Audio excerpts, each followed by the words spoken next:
2026 оны 3 дугаар сарын 3-ны өглөө Австралид аимшигтай халдлагын хэрэг гарчээ. Сэтгцийн өөрчлөлтөнд орсон нэгэн эрэгтэй хутга барин тансаг зэрэглэлийн орон сууцнд нэвтэрч тэнд амьдарч байсан хоёр эмэгтэйрүү дайрсан байна. Хохирогчид түүнийг огт танихгүй, өмнө нь уулзж байгаагүй ямар ч үш хонзонгүй хүмүүс байсан бөгөөд бүр нэг ч удаа таарлаж байгаагүй аж. Цагдаа нар хэргийн газарт ирж гинт этгээдийг буудсны дараа түүний хэн болох нь ил болж бүх хүнийг зочролд оруулжээ. Танихгүй хүмүүс рүү дайрсан энэ нэрхтээ өмнөдөө Австралийн шүдний салбарын нэр хүндтэй хүн байв. Тэр 250 мянган дагагчтай, алдартай эмч, эрүүл мэндийн мэрэгчлэлтэн байсан бөгөөд хоёр шүдний эмнэлэг ажиллуулж 5 сая долларын үнэтэй харшид амьдарч байжээ. Түүний нэрийг Стивен Лейн гэдэг байв. Тэгэхээр энэ хүн яагаад ийм аимшигтай төсгөлтэй нүүр тулсан юм бол?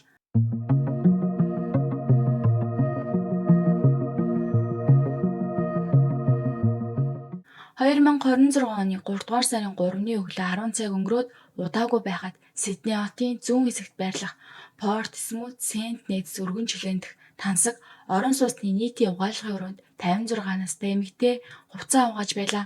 Тэр өдөр тайван өнгөрнө гэж бодож байсан ч тэр мөчид бүх зүйл оронгоороо ирэхийг огт төсөөлөөгүй байв. Стивен Лин гинэт гарч ирэн нүдээ эргэлдүүлж галзуурсан мэт аимшигтай төрх гаргасан байна. Тэр дайрч хутгаар эмэгтэй нүрийг хайр найраг үзсэж эхэлжээ. Эмэгтэй ойрлж газар унсан бөгөөд хамрын яасан тэр доороо хугаржээ. Үүний дараа Стивен зогсолгүй шатаар дээш гарч өөр давхарт байрлах нэгэн хаалгыг чиглэн явсан байна. Тэр хаалганы цаана 48 настай Пол байсан бөгөөд доор юу болж байгааг огт мэдээгүй байжээ. Хаалгыг хүчтэй өшөглөн нээхэд Пол айсандаа хөшөж зогссон байна. Стивен Лин түүнийг хүзүүг боож зохих үед Полийн толгой эргэж юу ч бодож чадхаа болжээ. Гэвч шийдвэрлэх мөчид түүний олон жилийн боксing бэлтгэл амийг нь аварсан юм. Тэр толгоогоо хамгаалж боломжийг ашиглан бүх хүчээрээ эсэргүүцэж эцэст нь гарч чаджээ. Тэр такт руу гүйж гарч тусламж дуудан орилсон байна. Хэдхэн минутын дараа цагдаагийн машинууд иржээ. Цагдаа нар буудснаас болж Стивен Лин газар унаж тэр доороо нас барсан байна. Хоёр хохирогчийг эмнэлэгт хүргэсэн бөгөөд азар амь насанд нь аюул учраагүй байв. Нас барсан гэмт хэрэгтний хэн болохыг удалгүй тогтоожээ. Тэр орон гэргүй хүнч биш, өмнө нь гэмт хэрэг үйлдсэн хүнч биш байлаа. Түүний нэр Стивен Лин 41 настай Австралийн шүдний салбарын нэр хүндтэй хүн байв. Тэр Instagram дээр 250 мянган дагагчтай шүдний тухай бестселлер ном бичсэн Америкийн олон ток шоунд оролцож байсан. Тэр New South Wales мужийн Central Coast бүсэд их нартайгаа хамт хоёр шүдний эмнэлэг ажиллуулж амжилттай бизнес эрхэлж байв. Тэдний гэр бүл 5 сая австрал долларын үнэтэй харшид амьдарч байжээ. 5 хүүхдийн эцэг энэ хүн хэн бүхэнд амжилт, элит амьдралын бэлэг тэмдэг мэт харагддаг байв. Гэтэл тэр өдрийн цагаар хутга байран танихгүй хүний гэрт нэвтэрч дайрчээ. Эхэндээ цагдаа нар түүний зориг дээрэм байж магадгүй гэж үзсэн. Гэвч хэдэн саяын хөрөнгөтэй эмнэлгийн эзэн яагаад дээрэм хийх вэ? Түүний мэдээллийг шалгах явцад цагдаа нар бүрч аимшигтай баримтолжээ. Гаднаасаа мундаг, амжилттай харагдаг байсан ч дотроо бол удаан хугацаанд аажмаар эвдэрч хяналтаа алдах хэмжээнд хүрсэн хүн байжээ. Өмнө нь тэр батлан даалтын журам зөрчгөөс эхлээд хүн зоодох, дагаж мөшгөх, айлган сүрдүүлэх зэрэг олон хэрэгт холбогдож явсан хүн байв. Шүүхийн баримтад бүр шүүгч хүртэл энэ хүн эмэгтэйчүүдэд гар хүрэх хандлагатай. Бас шүүхийн тавьсан шаардлагыг огт тоодгүй гэж маш хатуу дүгнсэн байдаг. Тэгээд нэгэн цагт салбартаа оргил төрж явсан энэ хүн яагаад ингэтлээ унсан юм бол? Магадгүй хариулт нь түүний сүүлийн 2 жилийн амьдралд байгаа байх. Одоо тэгвэл 10 жилийн өмнөх рүү буцаад тарцгаая. Тухайн үед Стивен Лин бол ирээдүйдээ залуу шүдний эмч байлаа. Хятад гэр бүл төрсөн тэрээр өндөр оюун ухаан, уйггүй хичээл зүтгэлээр мэргэжлийн эрхийг авч чадсан юм.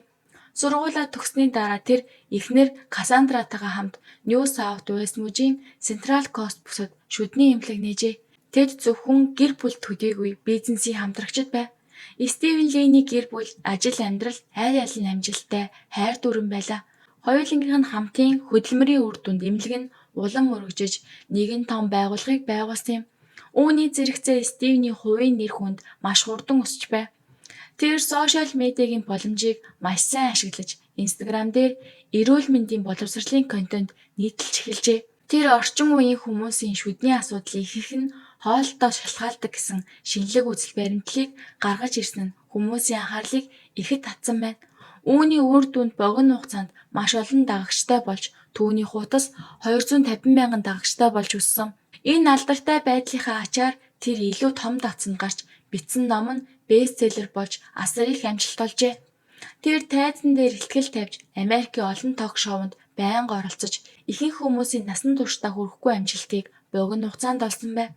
Стивний гэр бүлийн амьдрал ч муу адил хүмүүсийн атаархлыг төрүүлэм төгс харагдаг байлаа.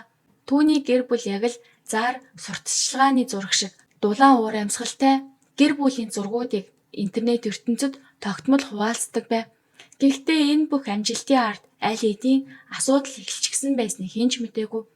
Жинхэнэ эргэлтийн цэг нь 2023 онд тохиосон юм. Нэг өдөр эхнэр Кассандра аимшигтай үннийг олж мэджээ.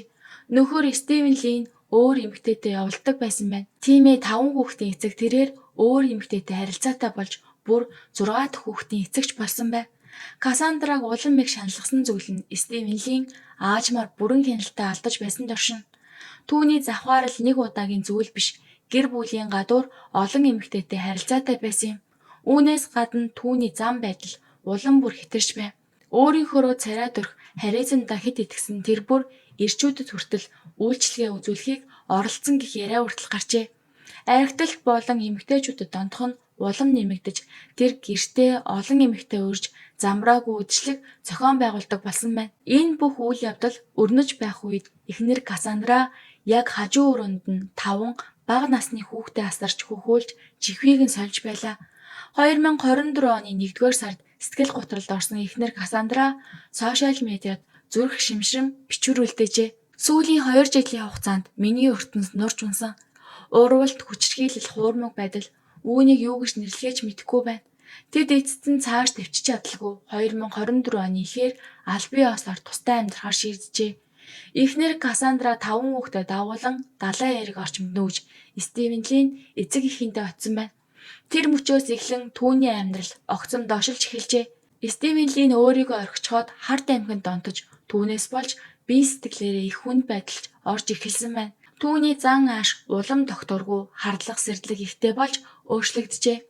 Нэгэн цагт камерын өмнө итгэлтэй ярьж эрүүл амьдралын тухай зааж байсан мэрэгчлэлтэн алга болж хяналтаа алдсан донтогч болон хуурсан байв. Түүний сошиал медиаг гинэд зогсож интернетэд алдартай байсан эмч ор мөргөө алга болж нэр нь харин шүүхийн баримт бичиг дээр байнга гарч эхэлсэн. 2024 оны 9-р сарын 7-нд хүмүүсийг чигсээсэн аимшигтай хэрэг гарчээ. Өөрийн 4 цаг 30 минутад Нью Саут Уэльс мужийн Централ Кост дахь нэгэн массажны газрын арын хэсэгт их хэмжээний үүмэн дэгдсэн байна. Ажилчид арын хаашаанд хагас нүцгэн эрэхтэй хувцсны үлгэр болон усны хоолойг сүйтгэж байгааг олж харжээ. Цагдаа нар ирэхэд тэр итгэмээргүй үйлдэл хийв. Тэр доош бүхийж газар байсан ялгцыг авч амандаа хийсэн байна. Энэ дүр зураг яг л киноны нэг хэсэг шиг аимшигтай байлаа. Цагдаагийн биеийн камерт түүний замраагүй байдал, сэтгцийн гүн хямрал, мансуурсан байдал бүхэлдээ бичигдсэн байна. Үүнээс ч аимшигтай нь тэр өдрийн орой 6 цаг 30 минутад тэр хуучин найз бүсгүйхийн гэрт очиж шүүхийн ойртохыг хоригдсон шийдвэрийг бүрэн үл тоомсорлжээ. Үүнээс хойш 1 жилийн хугацаанд түүний гэмт хэргийн бүртгэл өссөн юм. Энэ хугацаанд Стивен Линд цагдаагийн оролцоо, хориглох захирамж, төрөл бүрийн хүчирхийлэл бараг өдөр тутмын зүйл болсон байна. Стивен Лин нас барахаасаа 1 жилийн өмнө биеэ үнэлэгч эмэгтэй авчээ. Гэвч бэлгийн харилцааны явцад тэр гинэд эмэгтэй рүү дайрч хүзүүг нь боож газар унгаагаад 2000 австрал долларыг дээрэмдэж зугтжээ. Энэ эргээр тэр шоронд орох боломжтой байсан ч хохирогч татгалзсан тул хэрэг хаагдаж тэр дахин хуулийн шийтгэлээс мултарч чадсан байна. Тэр амьд үлдэж гудамжаар чөлөөтэй явсаар 2026 оны 3 дугаар сарын 3-нд Ports Point дахь орон сууцнд дахин гарч ирсэн. Тэр 2 эмэгтэй рүү дайрч дараа нь Полийн орон сууцнд орж хаалгаа түгтсэн байна. Тэр үед цагдаа нар довтолж орж иржээ. Дараа нь болсон зүйл түүний галзуурлын нууцыг тайлах түлхүүр байж магадгүй юм. 2 цагдаа хаалгыг эвдэн ороход өрөөний голд цуснд будагдсан эрэхтэй зогсож байлаа. Түүний нүд хоосон аимшигтай яг л амьд өгтөл мэт харагдаж байв. Цагдаа нар түүнд зэвсгээ буулга гэж хашгирсан ч тэр ямар ч хариу үзүүлсэнгүй. 10 гаруй секунд үргэлжилсэн энэ байдлын дараа тэр эргэж цонхоор зүгтэх гэж оролдсон байна. Цагдаа нар түүнийг зогсоохоор урагш дайрчээ. Тэр эрэхтэй бүрэн ухаан алдсан мэт хутгаас авчин цагдаа руу дайрсан байна. Ойролцоо байсан өөр нэг цагдаа шууд цахилгаан борохоо гаргаж буудсан. Цахилгаан борохоо түүнийг онсон ч хачирхалтай зүйл болсон. Энгийн хүн бол тэр доороо хөдөлж чадахгүй болох байсан ч энэ хүн огт өвдөлт мэдрэхгүй байгаа мэт байв. Тэр зогсолгүй хутгаас авчин урагшласаар байлаа. Яг тэр мөчөд өөр нэг цагдаа гар бууга гарган онилж буудсан байна. Тэр эрэхтэй газар дээрээ унаж тэр дороо нас баржээ. Цагдаа нар буудах шаардлагатай гэж үзвэл нэг сум биш. Хүнийг бүр хөдөлж чадахгүй болтол нь олон удаа бууддаг журамтай. Энэ аимшиг төгсгөлөөр Стивен Линий солиотой амьдрал дууссан. Хэрэг гарсны дараа цагдаа нар журмын дагуу мөрдөн шалгалт эхлүүлжээ. Хэргийн газраас илэрсэн баримтууд ялангуяа түүний хоосон арц, галзуурсан үйлдэл, цахилгаан цохилтод огт хариу үзүүлээгүй байдал нь Харт амхны хордлогын шинж тэмдгүүтэй яг таарч байв. Энэ маш хүчтэй бодис хүнийг хэд догшин болгож, өвдөлт бараг мэдрэхгүй болгож, бүр ядаргаа болсон юм шиг зомби шиг болгодгийг ойлгох хэрэгтэй. Байдал намсны дараа Стивен Линий гэр бүл эцэст нь ам нээж хүмүүсийн таамаглаж байсан зүйлийг баталсан байна. Тэд Стивен 2024 оны дунд үеэс эхлэн Харт амхинд гүнзгий тонцсон байсан гэж мэдэгджээ. Түүний хуучин хамт ажилладаг хүмүүс ч түүнийг хувийн амьдрал нь замбраагүй хачирхалтай зан авирын талаар хүмүүс хоорондоо ярьдаг байсан гэж илчилсэн. Хүмүүс эцэст нь ойлгосон. Эрүүл амьдрал ярьдаг байсан тэр эмч өөрөө тис өөр амьдралтай байсан. Түүний амжилт бодит биш байжээ. Түүний эхнэр Кассандрагийн найз нэгэн ярилцлаганд Стивен Линий үхэл нь бүр тайвшрал болсон гэж хэлв. Учир нь тэр удаан хугацаанд хизээж дэлбэрч мэдэх аюултай бөмбөг шиг байсан юм. Энэ интернет алдарт шүдний эмчийн амьдралыг эргэн харахад үнэхээр харамсалтай. Тэр нэгэн цагт энгийн хүмүүсийн мөрөөддөг бүхнийг эзэмшиж байсан. Амжилттай карьер, аж аргалтай гэр бүл, нэр алдар, хөрөнгө чинээ. Гэвч энэ хэрэг бидэнд нэг зүйлийг анхааруулж байна. Сидней шиг олон улсын том хотод аюулгүй байдал одоо ч ноцтой асуудал хിവэрэ байгаа бөгөөд эмэгтэйчүүд өөрийгөө хамгаалах ур чадвартай байх нь зайлшгүй шаардлагатай. Энэ халдлагын хохирогч Пол олон жилийн боксing бэлтгэлийн ачаар амьд үлдсэн юм. Түүний амийг аварсан зүйл нь тэр эсэргүүцэл байлаа. Тиймээс боломж бололцоо байвал өөрийгөө хамгаалах ур чадвар эзэмших нь онцгой нөхцөлд амийг аварч чадна. За ингээ өнөөдрийн бичлэг маань энэ өрөө дуусаж байна. Та бүхэнд бичлэг маань таалагдсан бол лайк заавал дараад өгөөрэй.